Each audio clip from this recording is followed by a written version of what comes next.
Good morning. Uh, andito tayo ngayon sa aking living room.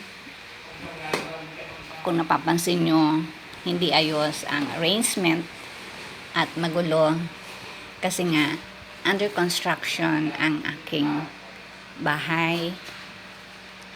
Ito, kung nakikita nyo, bagong simento kasi nagpagawa ako ng wall at magpapalagay ako ng panibagong pintuan dyan. Andun sa dulo makikita nyo yung aking hagdan. Kung familiar kayo sa mga nakaraang kong mga videos, ayan yung aking hagdan. Hindi ako makasingit ng gusto kasi nga may mga gumagawa. Pinalagyan ko yan ng wall. Ito kasalukuyan na pinapalitada. Bali, naglagay na division between the stairs and the main entrance. Dati kasi dire-diretso yan. Pero ngayon, ang mangyayari, meron ng division. Ito yung main door. Ayan. Itong part na to, medyo na finish na. Ayan. Ito magiging forma niyan. Magkakaroon ng pintuan dyan. Tapos ito, entrance. Hindi ko na pinalagyan ng pinto. Masyado na magiging maraming pintuan. Kasi at the moment, ang pintuan ko, kabuuan ng pintuan sa bahay ko ay 12 doors. Yun, yung main door. Ito yun. Kabilang side. So, ayan ang pinaka-hallway. Bago ko ituloy, hit subscribe, tsaka like naman, and paki-share. Para naman may lagi kayong aabangan, mga friends. Ayan. So, medyo nakikita nyo na ang kasalukuyan kong ipinapagawa.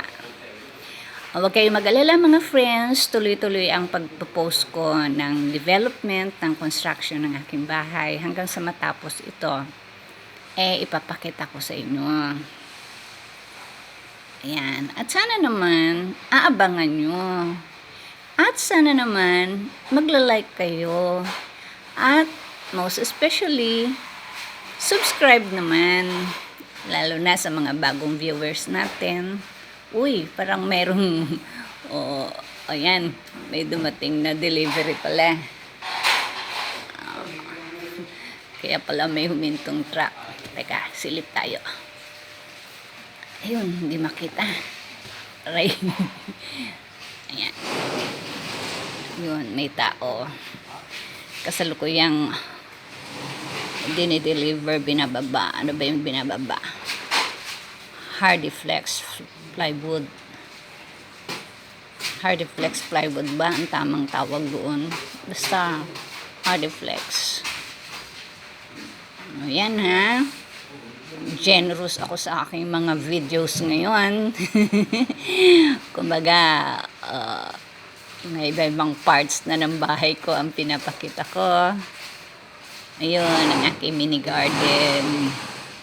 Ayan, magulo kung may construction. Kung under construction ng isang lugar, talagang namimiss. Hindi talaga maayos ang mga gamit. Kasi syempre itatabi para hindi istorbo. Ayan. Nagbababa sila ng mga gamit. Yan yung main door ko. Okay friends, sa susunod naman, tutuloy natin ang video. Putulin ko na, hanggang dito na lang. Okay. Please, subscribe and like and share. Diba, mga friendship? Ito ako. Nakatungtong ako sa sofa. Yan yun, aking laging background. Yun, The lucky horse. Okay, see you. See you next videos. Abangan nyo ha. At paki-like naman. Mag-comment na rin kayo, okay? Thank you. Bye-bye.